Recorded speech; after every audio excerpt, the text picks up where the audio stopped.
జిమ్‌లో నువ్వు బాగా నెగ్లెక్ట్ చేసే విషయం ఏంటో తెలుసా? Core strengthening exercises. సో, వాటి గురించే ఈరోజు. సో, ఫస్ట్‌ది hanging, wide grip, leg rises. Actually ఇదెలా చేయాలి? పుల్-అప్ బార్‌ని వైడ్ గ్రిప్‌తో పట్టుకొని, బాడీని స్టేబుల్‌గా హ్యాంగ్ అయ్యే పొజిషన్‌లో ఉంచి, లెగ్స్‌ని స్ట్రెయిట్‌గా పైకి రేజ్ చేయాలి. As high as possible. స్లోగా కిందకి తీసుకుని రావాలి. స్వింగ్ అవ్వకూడదు బాడీ. ఎంత కంట్రోల్డ్గా స్లోగా చేయగలిగితే అంత బెటర్ అన్నమాట. సో ఇందులో యాక్టివేట్ అయ్యే మజిల్ గ్రూప్స్ ఏంటో తెలుసా?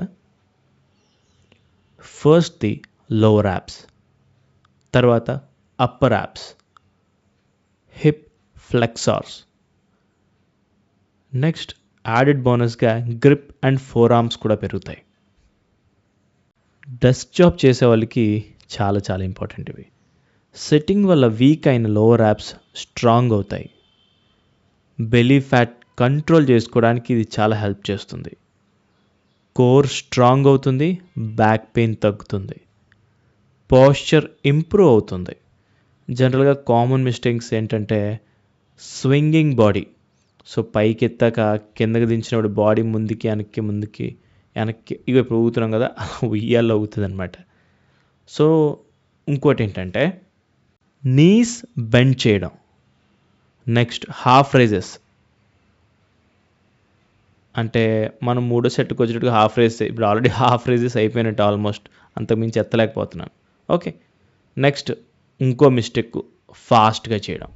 బాడీని స్వింగ్ చేసేస్తూ ఫాస్ట్గా హాఫ్ రెప్స్ ఏదో చేసామని.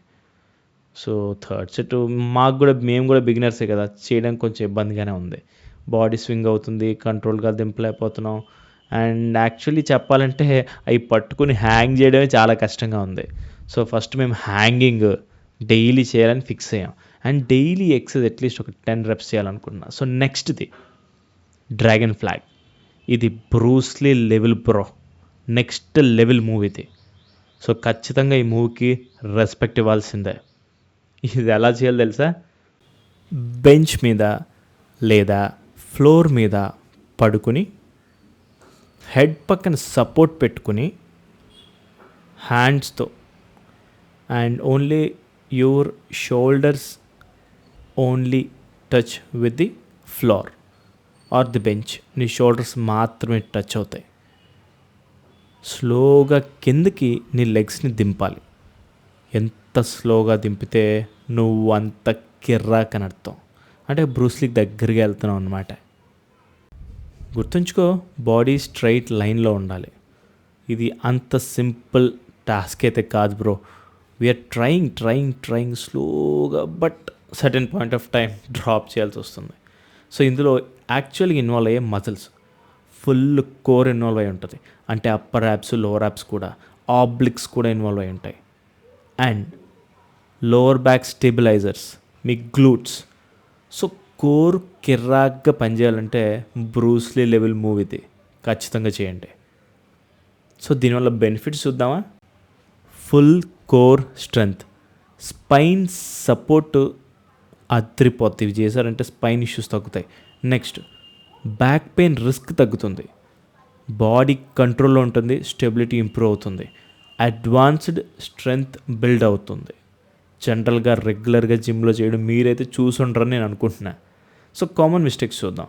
బాడీ బెండ్ అవ్వడం, స్ట్రైట్ లైన్లో ఉండాలి. Like from your shoulders, already నేను బెండ్ చేస్తే దింపుతున్నాను అనుకోండి. So that's not how we do it, but how to do it అని మీకు చెప్తున్నాను. బాడీ స్ట్రైట్గా ఉండాలి. సో పైకి లిఫ్ట్ చేశాక right from your shoulders towards leg స్ట్రైట్గా దింపాలి. అప్పుడు మీ కోర్ స్ట్రెంగ్త్ అవుతుంది. అఫ్కోర్స్ వీఆర్ ట్రయింగ్, బట్ ఈ అడ్వాన్స్డ్ మూవ్ మీతో షేర్ చేసుకోవాలనుకున్నాం, షేర్ చేసుకున్నాం.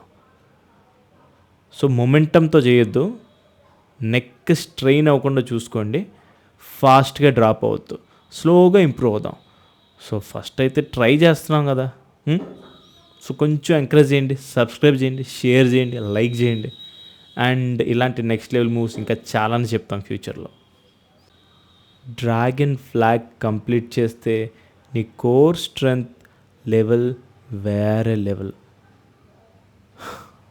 వేరే లెవెల్ అంటే బహుశా గ్రహాంతరవాసులు ఏమైనా వచ్చి పెళ్లి సంబంధాలు కూడా అడిగినా ఆశ్చర్యపోవాల్సిన అవసరం లేదు.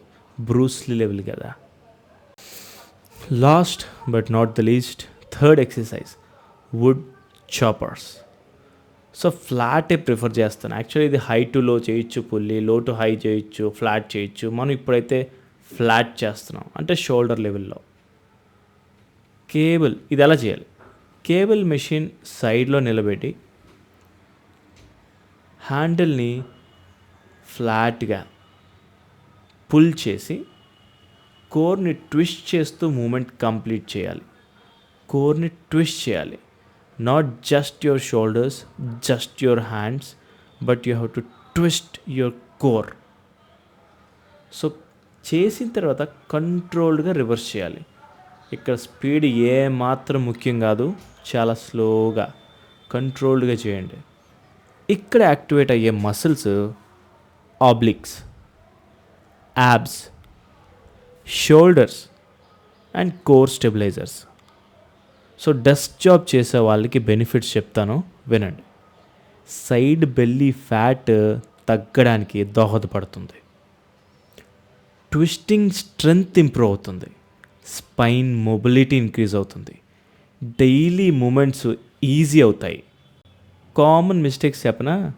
ఆర్మ్స్తో పుల్ చేయడం. ఆర్మ్స్ కాదు, కోర్ ట్విస్ట్ చేయాలి. స్క్వీజ్ చేసి, ట్విస్ట్ చేసి, టర్న్ అయ్యి కోర్ని ఎంగేజ్ చేసి చేయాలి. Next fast jerky motion. స్పీడ్గా తిరిగి ఏదో ఎత్తేసాం చేసేసాం. No, that's not how you do it. Core engage అవ్వాలి. స్క్వీజ్ చేయండి. ఫాస్ట్ జర్కీ మోషన్ వద్దు, slow and controlled, and feel the twist. నీ కోర్ ట్విస్ట్ అవుతుంటే నీ బాడీ ట్రాన్స్ఫార్మ్ అవుతుందనే విషయం గ్రహించు. యాప్స్ జిమ్లో బిల్డ్ అవుతాయి, కిచెన్లో తగ్గిపోతాయి. ఎందుకంటే ఏది పెడితే తినేస్తావు కాబట్టి.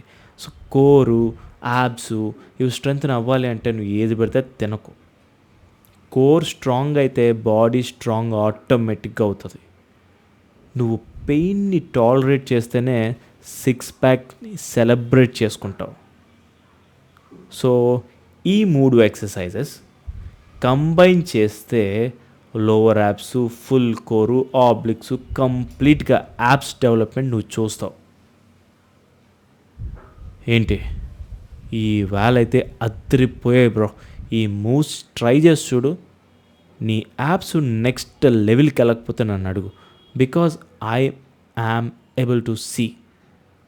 సో ఈ ఎక్సర్సైజ్ చేస్తే నువ్వు బైసెప్ చేసినప్పుడు నీ బైసెప్ని ఎలా అయితే ఫీల్ అవుతావో, ఈ ఎక్సర్సైజ్ చేసినప్పుడు నీ కోర్ని కూడా నువ్వు ఫీల్ అవుతావు, నీ యాబ్స్ని కూడా నువ్వు ఫీల్ అవుతావు. రిమెంబర్ అండ్ బిలీవ్ మీ, ఈ 3 వర్కౌట్స్ నీ కోర్ ఛాలెంజ్లో ఇన్వాల్వ్ చేసుకో. ట్రై చేయి, వర్కౌట్ చేయి. ఫైనల్గా నువ్వే అంటావు, bro these are working out అని. ఫైనల్గా నేను చెప్పొచ్చేది ఏంటంటే, నీ శరీరం దేవుడు ఇచ్చిన వరం. దాన్ని బలంగా ఉంచడం నీ బాధ్యత. శరీరాన్ని కాపాడడం అంటే నీ జీవితాన్ని గౌరవించడం. బలమైన శరీరం స్థిరమైన మనసుకి ఆధారం. నువ్వు బలంగా ఉంటేనే నీ బాధ్యతలు కూడా బలంగా నెరవేరుస్తావు. ఇంకా చాలనుకుంటున్నాను ఈ మోటివేషన్. ఎరగదీస్తాం మేమైతే. మీరు కూడా ట్రై చేయండి అండ్ ఖచ్చితంగా కమెంట్ బాక్స్లో కమెంట్ చేయండి. ఈ వర్కౌట్ చేసిన తర్వాత మీకేమనిపించింది ది నెక్స్ట్ డే, అప్పుడు అండ్ ది నెక్స్ట్ డే మీకు మళ్ళీ ఇవే ఎక్సర్సైజ్ చేయాలనిపించిందా? చేస్తే how did you feel your core? డెఫినెట్గా మీ యాబ్స్ విజిబిలిటీ అనేది మీరు చూడగలుగుతారు. మరి ఏ ఎక్సర్సైజ్ చేసినా చూడలేరా అంటే లేదు, అలా అని కాదు. But these exercises seriously worked out for us. So మీరు కూడా ట్రై చేయండి. సో ఫైనల్గా జిమ్కి వెళ్ళడం ఓన్లీ లుక్స్ కోసం కాదు bro. It's about becoming a stronger human being inside and out. Lift weights but also lift your discipline. కోర్ని జనరల్గా ఎవరు టార్గెట్ చేయరు, చాలా తక్కువగా చూస్తాం. బట్ మీరు స్టార్ట్ చేయండి. కేవలం జిమ్లో మీ బాడీ బయటికి విజిబుల్గా ఉండే arms, shoulders, then thighs, legs ఇట్లా కాదు. వర్కౌట్ చేయండి core. It's not that simple. But ఇవి ట్రైన్ చేసే సమయంలో మీ ఫుడ్ హ్యాబిట్స్ మారుతాయి. విజిబిలిటీ కోసం మీరు మీ థ్రెషోల్డ్ని బ్రేక్ చేయాల్సి ఉంటుంది. Because working out on core which you have not done over the years or months పులిసిపోద్ది. ట్రై చేయండి. ఓ క్రంచెస్ చేస్తే 6 ప్యాక్స్ వచ్చేస్తాయని మాత్రం అనుకోకే. క్రంచెస్ వర్క్ అవుతాయి, but not the sole contributors. Only crunches చేస్తే మాత్రం నీకు apps Rao. And by the way నీకు వచ్చాయని అడిగితే లేదు బ్రో నాకు రాలే. ఐఎమ్ ట్రైంగ్, విజిబిలిటీ కోసం ట్రై చేస్తున్నా. సో బెస్ట్ ఎక్సర్సైజ్ సార్ట్ చేసా. ఈ 3 ది బెస్ట్ ఎక్సర్సైజ్ నాకు అనిపించింది. సో నేను మీకు చెప్తున్నా, try these and see you tomorrow. మళ్ళీ ఒక ఇంట్రెస్టింగ్ వీడియోతో మళ్ళీ వస్తా. Signing off, Vikas. అయ్య బాబాయ్ వెళ్ళిపోయే ముందు మీకు చెప్పాల్సిన విషయాలు మళ్ళీ ఒకసారి చెప్పేస్తున్నా, క్యాసెట్ రిపీట్ వేస్తున్నా. మన ఛానల్లో కోర్ వర్కౌట్ సిరీసెస్ ఉన్నాయి. ఓ మై గాడ్, ఏంటి ఇవన్నీ చేసాక కూడా ఎనర్జీ ఇంకా ఉందా? ఉంది. అందుకే బాయ్ చెప్పిన మళ్ళీ ఆగండి ఒకసారి. These are Arnold presses. So మీ షోల్డర్ స్ట్రెయిన్ చేయడానికి దీస్ ఆర్ బెస్ట్ ఎక్సర్సైజెస్. ఏంటి వెళ్ళిపోతున్నాడు మళ్ళీ చెప్తున్నాడు? ఓకే మర్చిపో, ఎందుకంటే నేను అలాగే అనుకున్నాను. But I've done lot these days. So కిందకి దించినప్పుడు ఈ turn and face it opposite direction. So పైకి ప్యారలల్గా, కిందకి మళ్ళీ ప్యారలల్గా, but you are twisting the dumbbells. Completely 180 degrees turn అవుతున్నాయి కిందకు వచ్చిన తర్వాత. So this is how you do Arnold press. So ఇది చేయడం వల్ల నీకు వచ్చే బెనిఫిట్ ఏంటి? అసలు ఏ మజిల్స్ యాక్టివేట్ అవుతున్నాయి? బ్రో, ఈ వర్కౌట్ నీ యాంటీరియర్ డెల్టాయిడ్ అంటే ఫ్రంట్ షోల్డర్ మెయిన్గా వర్క్ అవుతుంది. Next lateral deltoid, side shoulder కూడా వర్కౌట్ అవుతుంది. పోస్టీరియర్ డెల్టాయిడ్ అంటే రేర్ స్లైట్గా వర్కౌట్ అవుతుంది. ట్రైసెప్స్ అసిస్ట్ చేస్తాయి. So major shoulders, minor triceps. Benefits గురించి మాట్లాడితే ఫుల్ షోల్డర్ డెవలప్మెంట్ కోసం ఆర్నోల్డ్ ప్రెస్ ఒక మంచి మూమెంట్. నార్మల్ ప్రెస్ కన్నా ఎక్కువ మజిల్ ఫైబర్స్ యాక్టివేట్ అవుతాయి and better range of motion కూడా ఉంటుంది. రొటేషన్ వల్ల డీప్ స్ట్రెచ్ ఉంటుంది అండ్ ఫుల్ కాంట్రాక్షన్ అనేది దొరుకుతుంది. 3D షోల్డర్ లుక్ రావాలంటే, అంటే ఒక రౌండెడ్ షోల్డర్ 3D షోల్డర్స్ రావాలి అంటే front plus side deals develop అయ్యి రౌండ్ లుక్ వస్తుంది ఈ ఆర్నోల్డ్ ప్రెస్ ఎక్సర్సైజ్ ద్వారా. నెక్స్ట్ కోఆర్డినేషన్ అండ్ కంట్రోల్ గురించి మాట్లాడితే రొటేషన్ చేస్తావు, ప్రెస్ చేస్తావు. ఈ కోంబో వల్ల కంట్రోల్ ఇంప్రూవ్ అవుతుంది. ప్రాపర్ ఫామ్తో చేస్తే షోల్డర్ జాయింట్స్ స్ట్రాంగ్ అవుతాయి. సో డెస్క్ జాబ్ చేసే వాళ్ళకి బెనిఫిట్స్ ఏంటో తెలుసా? ఫార్వర్డ్ స్లంప్ని రివర్స్ చేయడానికి హెల్ప్ చేస్తుంది. మూమెంట్ వల్ల టైట్ మజిల్స్ లూజన్ అవుతాయి. స్ట్రైట్గా నిలబడడం ఈజీ అవుతుంది. స్ట్రాంగ్ షోల్డర్స్ అంటే పవర్ఫుల్ ప్రజెన్స్ కూడా. కామన్ మిస్టేక్స్ చెప్పిన హెవీ వెయిట్ వేసేయడం, ఫాస్ట్గా రెపిటేషన్స్ కొట్టడం, హాఫ్ రెప్స్ కొట్టడం, పూర్తిగా ఫుల్ రేంజ్ ఆఫ్ మోషన్లో చేయకుండా, లేదా lower back pain, lower back arch పెట్టి చేయడం. లోవర్ బ్యాక్ ఆర్చ్ అనేది ఫిక్స్ చేసుకోండి, టూ మచ్ ఉండకూడదు. ఎల్బోస్ని టూ వైడ్ పెట్టడం. సో ఎల్బోస్ని టూ మచ్ వైడ్ పెట్టి చేసినా కానీ ప్రాబ్లం అవుతుంది. దాన్ని ఫిక్స్ చేయండి. న్యాచురల్ పాత్ ఫాలో అవ్వాలి, అంతేగాని మీరు ఇలా చేయాలి, ఇంత వైడ్ వెళ్ళిపోవాలి అట్లా కాదు. న్యాచురల్ పాత్లో చేయండి. సో దింపుతున్నప్పుడు ట్విస్ట్ చేయండి. హెవీ వెయిట్స్ చేయొద్దు unless until your ready for that. నీ షోల్డర్స్ రౌండ్ అవుతుంటే నీ పర్సనాలిటీ పవర్ఫుల్ అవుతుంది. ప్రతి ప్రెస్తో నీ బలం పెరుగుతుంది. ప్రతి రెప్తో నీ స్టైల్ మారుతుంది. వెయిట్ ఎత్తడం కాదు, నీ లిమిట్స్ని బ్రేక్ చేయడం ముఖ్యం. స్ట్రాంగ్ షోల్డర్స్ అంటే strong presence. So next exercise face pulls గురించి మాట్లాడదాం. రోజు చెప్పా, ఇప్పుడు మనం చేసేది ఫేస్ పుల్సే. ఫస్ట్ ఇది ఎలా చేయాలో చూద్దాం. కేబుల్ మషీన్లో రోప్ అటాచ్మెంట్ అప్పర్ పుల్లీలో పెట్టు. రోప్ని ఐ లెవెల్ ఆర్ కొంచెం పైకి సెట్ చేయి. స్టార్టింగ్ పొజిషన్ ఎలా ఉండాలంటే రోప్ని ఓవర్ హ్యాండ్ గ్రిప్తో పట్టుకో. స్లైట్గా బ్యాక్ లీన్ అవ్వు. ఆర్మ్స్ స్ట్రైట్గా ఉండాలి. పుల్ మూమెంట్ ఎలా చేయాలంటే రోప్ని ఫేస్ డైరెక్షన్కి పుల్ చేయాలి. పుల్ చేస్తూ రోప్ని సెపరేట్ కూడా చేయాలి. ఎల్బోస్ హైగా ఉండాలి. షోల్డర్స్ బ్యాక్కి వెళ్ళాలి. ఎండ్ పొజిషన్కి వస్తే హ్యాండ్స్ ఆల్మోస్ట్ ఫేస్ పక్కన ఉంటాయి. అప్పర్ బ్యాక్ టైట్గా స్క్వీజ్ చేయండి. రిటర్న్ స్లోగా వెళ్ళాలి. స్క్వీజ్ చేసిన తర్వాత స్లోగా మళ్ళీ ఇనీషియల్ పొజిషన్కి తీసుకుని రావాలి. అండ్ బ్రీతింగ్ టెక్నిక్ ఎప్పుడు చెప్పేదే, నువ్వు లాగినప్పుడు ఎక్కువ ఎనర్జీ పెట్టాల్సి ఉంటుంది కాబట్టి ఎక్సేల్ చేస్తావు. అండ్ రిటర్న్ ముందుకు పంపిస్తున్నప్పుడు ఇన్హేల్ చేస్తావు. అలా అన్నమాట. సో నెక్స్ట్ ఏ మజిల్స్ యాక్టివేట్ అవుతున్నాయి? రేర్ డెల్టాయిడ్స్ యాక్టివేట్ అవుతున్నాయి, అంటే బ్యాక్ షోల్డర్స్ అన్నమాట. Next rhomboids, upper back, trapezius, middle and lower, rotator cuff muscles, shoulder stability ఇస్తున్నాయి మీకు అక్కడ. సో ఇవన్నీ కూడా పోస్చర్ మజిల్స్ అన్నమాట. సో నీ పోస్చర్ కూడా స్ట్రెంగ్తన్ అవుతుంది. ఇంకా బెనిఫిట్స్కి వస్తే పోస్చర్ కరెక్షన్ అవుతుంది, షోల్డర్ ఇంజురీ ప్రివెన్షన్ అవుతుంది, ఎందుకంటే రొటేటర్ కఫ్ స్ట్రాంగర్ అవుతుంది. సో పెయిన్ ఏమైనా నీకు తగ్గుతుంది, రిస్క్ కూడా ఇంజురీకి తగ్గుతుంది. నెక్స్ట్ బ్యాలెన్స్డ్ ఫిజిక్, అంటే front chest, back rear delts balance అవుతాయి, మెయింటైన్ అవుతుంది ఆ బ్యాలెన్స్. ఇంకా బెటర్ పర్ఫార్మెన్స్ వస్తుంది. Better press, shoulder press, I mean bench press చేసిన, షోల్డర్ ప్రెస్ చేసిన మీరు బెటర్గా చేయగలుగుతారు అండ్ మోర్ స్టేబుల్గా చేయగలుగుతారు.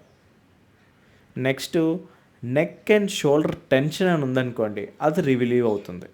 ఎందుకు రిలీవ్ అవుతుంది? ఎందుకంటే నీ నెక్ చుట్టూరు ఉన్న మసిల్ గ్రూప్స్ అన్నీ కూడా వర్క్ అవుతున్నాయి కాబట్టి స్ట్రెస్ బిల్డప్ అయి ఉంటే కనుక అది రిలీజ్ అవుతుంది. డెస్క్ జాబ్ చేసే వాళ్ళకి చాలా బెనిఫిట్స్, ఇవన్నీ కూడా బెనిఫిట్సే. సో పోస్చరు రైట్ అవుతుంది, నెక్ పెయిన్, నెక్ స్టిఫ్నెస్ ఉన్న మజిల్స్ యాక్టివేట్ అవుతాయి కాబట్టి స్ట్రెస్ బిల్డప్ అయిన తగ్గుతుంది. సో సిట్టింగ్ ఎఫెక్ట్స్ రివర్స్ అవుతాయి, లాంగ్ సిట్టింగ్ వచ్చిన డ్యామేజ్ అయిన నీ పోస్చరు ఇంప్రూవ్ అవుతుంది. స్ట్రైట్ పోస్చర్ అంటే పవర్ఫుల్ ప్రజెన్స్ అని లెక్క. కామన్గా చేసే మిస్టేక్స్ ఏంటో చెప్పనా? ఫేస్ పుల్ చెస్ట్ దగ్గర చేయడం, ఫేస్ దగ్గర చేయమంటే, అండ్ దెన్ ఎల్బోస్ డ్రాప్ అయిపోవడం, ఎల్బోస్ స్టేబుల్గా ఒకే యాంగిల్లో లేకుండా డ్రాప్ అయిపోవడం, అంటే వెయిట్కి లేదంటే మీ షోల్డర్లో బలం లేక డ్రాప్ అయిపోవడం, హెవీ వెయిట్ వేసి చేయడం. నెక్స్ట్ మొమెంటంతో లాగడం, అంటే లాగుతున్నప్పుడు బాడీ అంతా ఉపయోగించి లాగేసి వదిలేసినప్పుడు బాడీ అంతా జర్క్ వచ్చేసి అట్లా మొమెంటం మీద వర్కౌట్ చేయడం. No, that's not the way. Next ఫైనల్గా రోప్ లాగిన తర్వాత వెనక్కి సెపరేట్ చేయాలి రోప్ని. సో రోప్ పట్టుకున్నాను కదా, సో లాగిన తర్వాత ఫైనల్లీ డ్రాగ్ చేసిన తర్వాత జస్ట్ లైక్ దట్ కాదు, కొంచెం దూరంగా స్ప్రెడ్ చేసి లాగడం. That's what I mean in separation. Next fast reps కొట్టేయడం మొమెంటంతో. ఇవన్నీ మిస్టేక్స్, అలా మాత్రం మీరు చేయొద్దు. నెక్స్ట్ నేను లాస్ట్లో రివర్స్ పిరమిడ్ సెట్ చేశాను. అంటే ఫస్ట్ హెవీ వెయిట్ పెట్టి ఆ తర్వాత మళ్ళీ వెయిట్ తగ్గించి కొన్ని రెప్స్ కొట్టాను. సో కొట్టగలిగినన్ని రెప్స్ ఆ వెయిట్తో కొట్టి మళ్ళీ వెయిట్ తగ్గించాను, మళ్ళీ సేమ్ ఎక్సర్సైజ్ మళ్ళీ రిపీట్ చేశాను. ఇప్పుడు కొంచెం ఈజీ అనిపించింది. సో ఇది ఒక వే అనమాట. సో రివర్స్ పిరమిడ్ అంటే హై టు లో వెయిట్స్. ముందు హెవీ వెయిట్ తీసుకుని, ఇది జనరల్‌గా లాస్ట్ సెట్‌లో నేను ప్రిఫర్ చేస్తాను.